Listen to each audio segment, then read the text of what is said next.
But isn't it There are people un-American flying- and wrong to discriminate against people based on their religion? But Jimmy, the problem, I mean, look, I'm for it, but look, we have people coming into our country that are looking to do tremendous harm. You look at look at Paris, look at what happened in Paris. I mean, these people, they did not come from Sweden, okay? Look at what happened in Paris. Look at what happened last week in California with 14 people dead, other people going to die. They're so badly injured. I mean, we have a real problem. There's a tremendous hatred out there.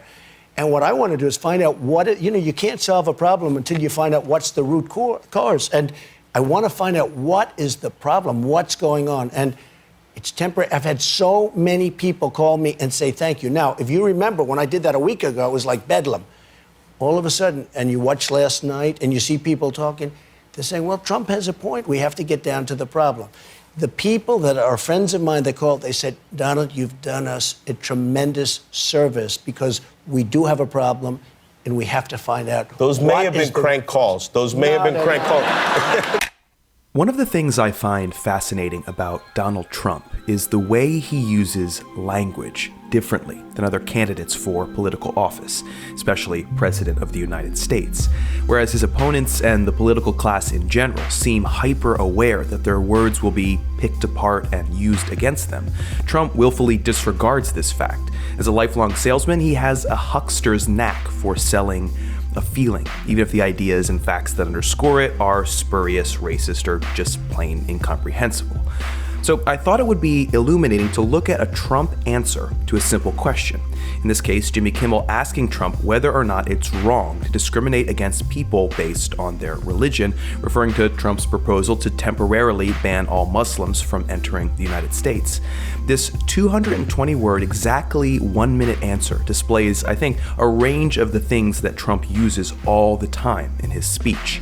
The first thing to note is how simple this language is.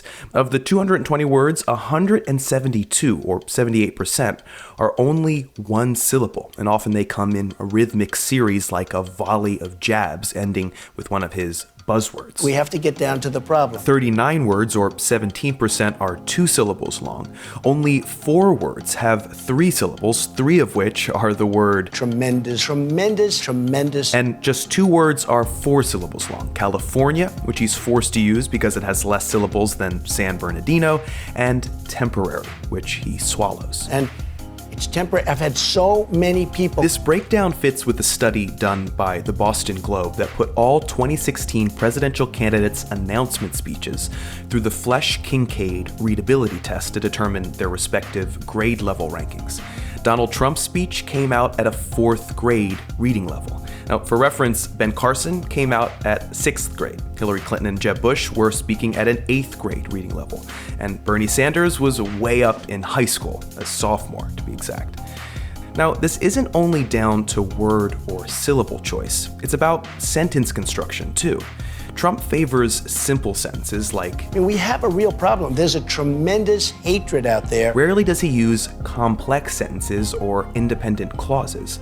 He also favors the second person a lot of the time, addressing listeners directly with commands. Look at Paris. Look at what happened in Paris. Look at what happened in Paris. Look at what happened last week in California. Or implicating us in what he's saying as if we've already agreed. And you watch last night and you see people talking. He's really good at this, at framing negative response as an overreaction that was subsequently realized as such. If you remember, when I did that a week ago, it was like bedlam. All of a sudden, and you watch last night and you see people talking, they're saying, well, Trump has a point. We have to get down to the problem. Maybe the most important technique Trump utilizes, and he does this more than anyone I've ever heard, is ending his sentences with strong, punchy words. A lot of times he'll rearrange the beginning of a sentence awkwardly so that he can end strong. For example, here, it would probably be more natural to say, you can't solve a problem until you find out what the root cause is. But he brings the is forward to end on root cause. He does the same here. And it looks like that's what he was about to do at the end before Kimmel cuts him off. These final words are crucial for Trump.